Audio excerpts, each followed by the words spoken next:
ہیں دوبارہ سے مذکر کی 3 آیات یعنی الذی، اللذانی، اللذینہ کی ایک ایک آیت پڑھتے ہیں۔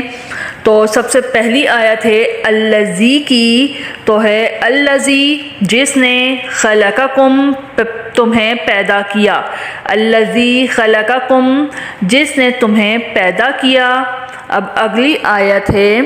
اب دوسرا ہے اللذانی، ٹھیک ہے، اس کی آیت ہے واللذانی، اس کا مطلب ہے اور جو 2 مرد، یاتیانہا اس کا مطلب ہے مرتکب ہوں، یعنی جو اس گناہ کی طرف آئیں، منکم تم میں سے، اور جو 2 مرد مرتکب ہوں تم میں سے۔ اب ہے الذینہ، ٹھیک ہے، الذینہ وہ لوگ اذا جب ذکر اللہ ذکر کیا جائے اللہ کا، الذین اذا